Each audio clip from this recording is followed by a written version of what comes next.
From our nation's capital, welcome to America's Drug Forum. I'm Randy Page.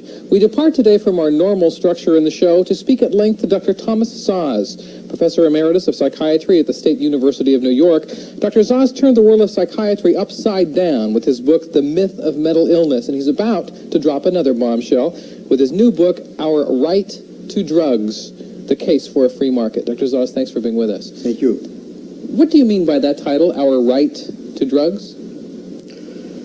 I mean by that the government of the United States, as it was constituted by the Founding Fathers and as it continues to operate more or less, does not have the political legitimacy to tell us what we ingest, what we drink or eat. Just like it cannot tell us what food to put into our mouth, it doesn't have the legitimacy to control what we take in. And therefore I don't distinguish between drugs and food in this respect. It does not have the right to protect us from ourselves. What about the business of drugs, the business of illegal drugs? Does the government have a right to tell somebody you can't sell drugs to that person? Well, I believe in the free market in drugs, and therefore that would be similar to the government prohibiting you from selling tomatoes on a roadside or corn. So that's not the part of the government's business. That is, in fact, I view drug prohibition as illegal governmental activity, just as if it prohibited Catholicism or Judaism. Mm-hmm. It's not for the government to decide what religion to permit. And that's why, although this may sound pedantic, I strongly oppose the term legalize, because legalize implies that the government gives us a permission to do this thing. But that's not what the Founding Fathers said. They don't give us rights. The rights are inalienable. They can only take away rights. So that's what I mean by our right to drugs. How would you respond to critics who would suggest that the government has a right, for example, to refuse providing an automatic weapon to a man who's known to commit violence? Well, I would very quickly want to disassociate that kind of a metaphor, because a weapon's primary purpose is to injure someone. Forgive me, I should also point out for our viewers that that siren is going on in the background in the streets in Washington. It was not dubbed in to talk about violence, but go ahead, please. Now, we can, if we have enough time, we can discuss gun control. I'm sorry, I did not mean to go into another area, but I was just wondering, do you believe the government has a right to restrict an individual for any reason? Are there any reasons that are good enough for a government to say, you can't do that? Well, of course it does. Okay. I'm not an anarchist. In fact, the government doesn't have a right. The government has a duty to punish you or me if we deprive another person of life, liberty, or property. It doesn't have that right. It has that duty. It has fallen down on that duty because it's doing something else. Okay, then for argument's sake, what about the drug dealer who goes up to a 10-year-old boy and says... There is no drug dealer. Okay. We don't talk about sugar dealers or cucumber dealers. Mm-hmm. There are no drug dealers. There are people who sell drugs. Okay, okay. So the person who sells drugs, let's say, to a young child, there are those who would argue that that person is affecting that other innocent person. Hold it.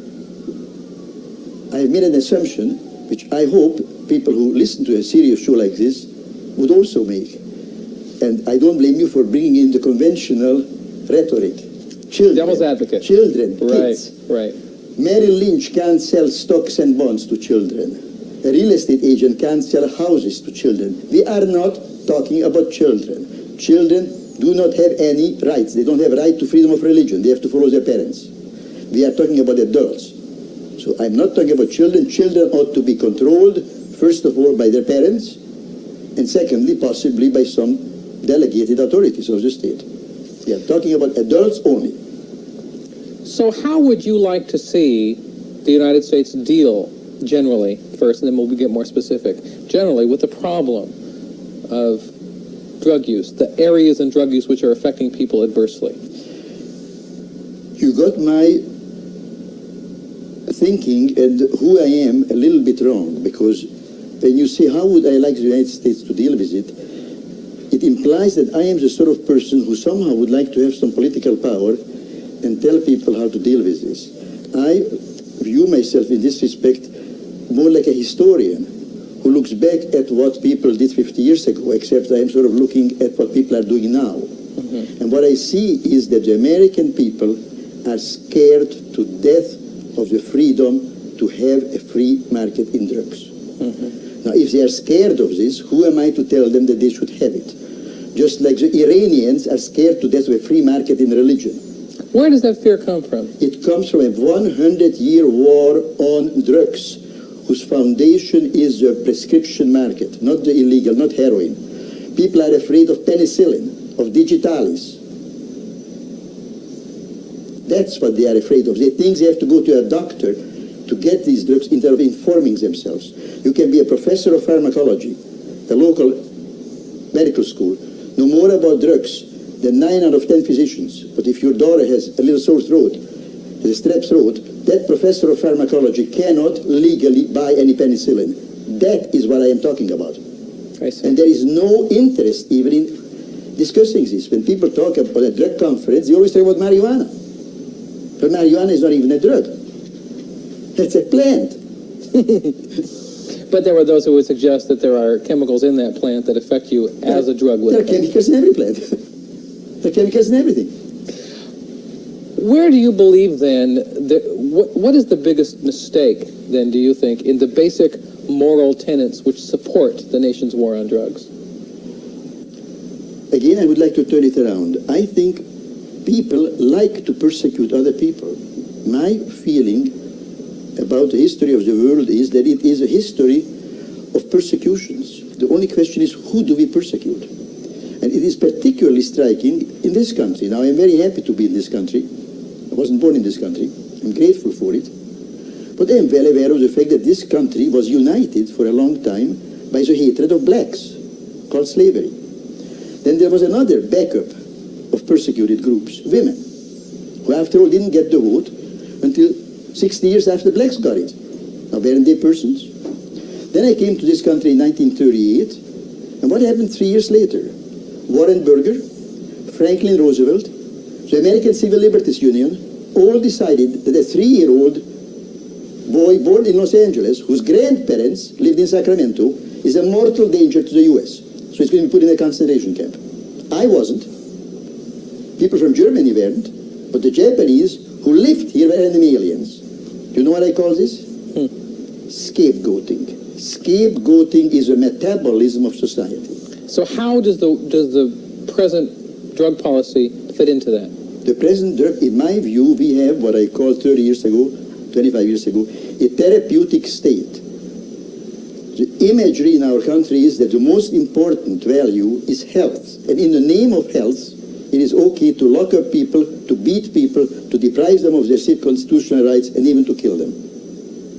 Now, of course... And this is led by physicians, psychiatrists, and politicians.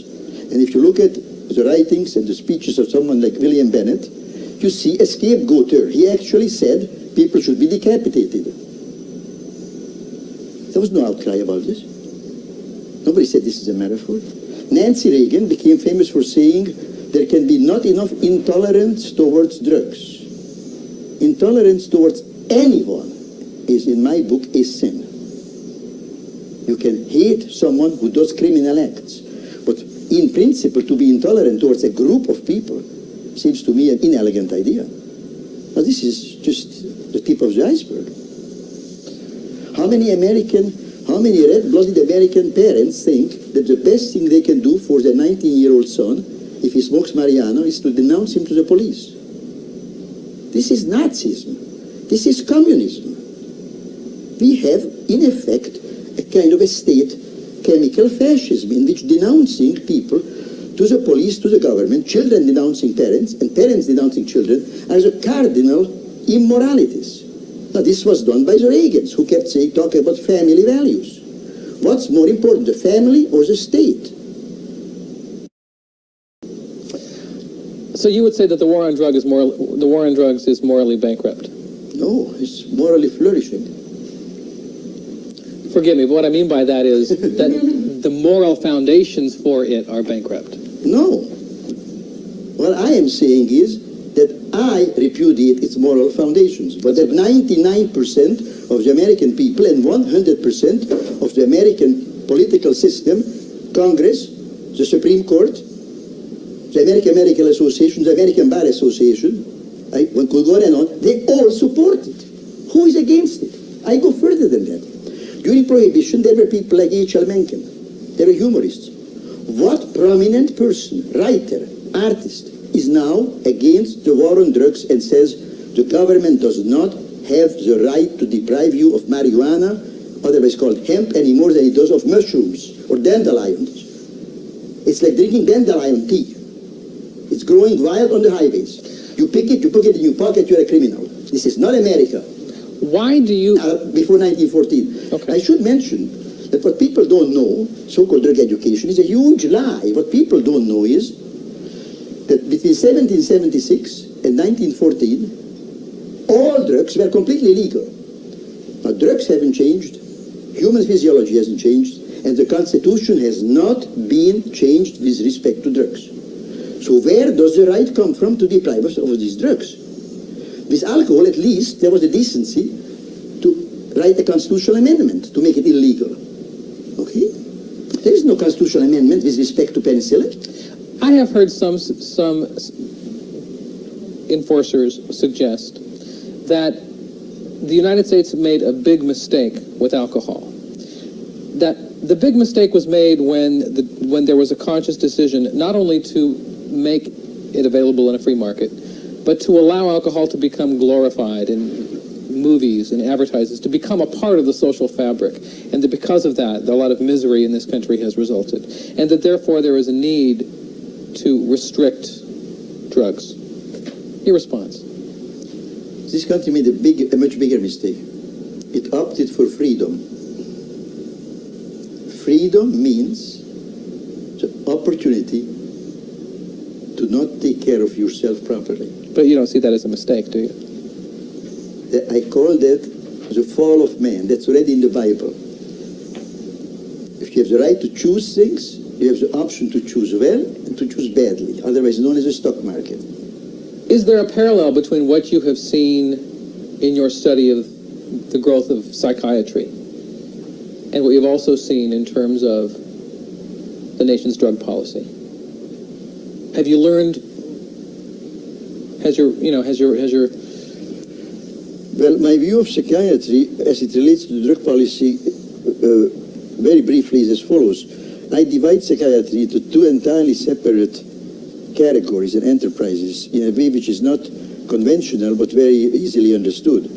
I distinguish between psychiatry, between consenting adults, voluntary. You go to a therapist, and if you don't like it, you leave. And then there is a psychiatry which consists really of a prison operation where you get locked up, exemplified by John Hinckley being ostensibly in a mental hospital a few blocks from here. But I don't call it a hospital, I call it a prison because he can't leave. Now I see coercive psychiatry, which is a core of psychiatry, psychiatric impositions of unwanted diagnoses, unwanted treatment, unwanted hospitalization, as the handmaiden of the war on drugs. Because people talk about criminalization and medicalization. Well, I call that a rose by any other name. You can lock up someone in a prison, and you can lock up somebody in a mental hospital. Now, if you lock up someone in a mental hospital, you create the illusion that somehow you are more humane. You are doing some therapy. I personally think medicalization is worse than criminalization because it looks better, and therefore is more deceptive. But you think that a lot of the same elements are at play? Not a lot. All of the same elements are at play, of which there is only one element, because they only recognize one variable here, and that's coercion. The state either leaves you alone or doesn't leave you alone. Now, if it doesn't leave you alone, it doesn't matter whether it's doctors in white coats or doctors or policemen in blue coats who come after you. What about the intentions? Do you believe that the people who are instrumenting this nation's drug policy, such as President George Bush and former drug czar William Bennett and others, have noble intentions but are misguided, or do you believe that they're intentionally trying to coerce the American public? Not quite either. I think, well, let me say this. I do not in principle, without mentioning these particular persons, I do not in principle believe in politicians with noble intentions. I am sort of like Mark Twain. I assume that, you know, he said that there is only one native criminal class in America, and that's Congress. Maybe a little strong, but just a little. I think they are just as self-serving as anyone else, except a little bit more so probably, because they have a their hand on the government coercive apparatus. So suspending the issue of their particular motives, I do not have any doubt that they have their ear tuned to what the American public wants. And what the American public wants is what every public has wanted since the Romans: bread and circuses. And the circuses means that in the name of something good, you meddle, bother, and persecute people who have been defined as enemies of the state. The crack dealer in Harlem. What about those who are not willing participants, such as babies who are born addicted of pregnant women? Well, that's an entirely different and very complicated subject. How about babies who are born diabetic, because both parents are diabetics? It's much better to be healthy than to be sick. And the fact that so many parents, adults, abuse their right to procreate is still another subject. Perhaps we should look more closely at the right to procreate, which directly affects society and other people, rather than the right of a 50-year-old businessman to smoke a marijuana cigarette instead of a tobacco cigarette. Do you believe procreation is a very complicated issue. We certainly can't get into that. But children do get damaged or are brought into the world damaged for reasons other than the drug problem. So again, this is a selective indignation. Look down the road 5 years from now, assuming that the system you would like to see in place, that is, that drugs would be legal for those who are of age. No, you're putting words in my mouth. Forgive me, not legal. Excuse me. I don't think that system can be in place any more than a real capitalist system can be in place in Russia 5 years from now. Yeah, you're saying realistically it's never going to happen. It's not going, not never. Okay, but not in 5 years. But not in 5 years. And I didn't mean that. I guess what I meant was, if by some strange wave of the hand, you could magically transform this country into that system, what would you see? What would you, once that system were in place, what kind of a world would you see? How would it be better than it is today? Well, it would be better, first of all, that the government coercive apparatus, in other words, the police, the judiciary, would presumably pay more attention to making it possible for you and me to go out and take a walk around in Washington, D.C., and see these nice things lit up at 11 o'clock at night, as we could when I came to this country in 1938. That when we go to New York and go to the theater on 46th Street, maybe we could go back to the Hilton without a taxi or without being scared to death where we'll be mugged. In other words, that the government would return to us our right to be protected on our streets and in our homes from criminals. Number one. Number two, there would be a lot of productive activity, which is now used unproductively by prosecuting the so-called war on drugs. Arresting people who are innocent of any wrongdoing, growers, users, police, and so on. Again, this whole apparatus. Thirdly, morally, the fabric of the country would be improved because the subtle, the unsaid message would be, look, you have wonderful opportunities in this country if you control yourself. And if you don't control yourself, then you'll make yourself sick, and we will do nothing to stop it. If you want to drink yourself to death, good luck to you. If you want to smoke yourself to death, get lung cancer, and we will not pay for it. And I think that would be a decent society. People who do well would reap the consequences of that, just as if you are a good parent and are nice to your children, then you have the pleasure of having nice children from the age of 20 until you die. If you are a bad parent, then you have children that you wish you had never lived. And that's the way it should be. Do you believe that those who have been born in this country, maybe, and belong to families who've been here for many generations, take less for granted the things that this country originally has stood for? Do you think that your vantage point as an immigrant enables you to see this problem in a more unique way or a more realistic way? I have thought of that, and my answer would be probably not, because, again, I am rather realistic or pessimistic. After all, I know lots of people who have the same immigrant experience and who are arch coercers. In fact, a great many immigrant psychiatrists and they all believe that everybody is mentally ill and should be locked up, given electric shock, lobotomy, all against their will. They are the most statist, if you like, fascist, have the most fascist mentality. I don't think there's any one group, immigrants, non-immigrants, blacks, whites, men, women there.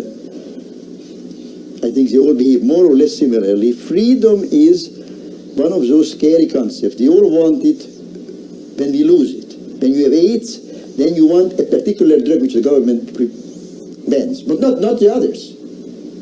When you're a woman, then you want some birth control device that the government doesn't want you to have, that you can get in France. But again, that same feminist group doesn't want you to have heroin. When you are dying, when you're 90 years old and dying of metastatic cancer, then you say, why can't I have heroin in America? But why shouldn't you have heroin even when you're 30? Does the present drug policy make you angry? Absolutely not. I see the present drug policy as a kind of Nazism with which one can live. It's a democratic Nazism which doesn't pick on Jews, it picks on everybody. But it does make it. No, actually, it doesn't pick on everybody. I see it essentially as an extension, unfortunately, and I don't fall into that group. I see it as a war on blacks. In what way? That most of the victims of the war on drugs are blacks. If you look at an average television show of a drug bust, everybody looks black or Hispanic. If you look in a jail where the drug addicts are, most of them look black. And there are statistics on this showing how disproportionately, assuming that the incidence of drug use is the same, there are disproportionately large number of people. One statistic is that there are more blacks imprisoned for drug offenses in the US than there are blacks in colleges. And the nicest step, none of them would be imprisoned. So when you see how would it be better?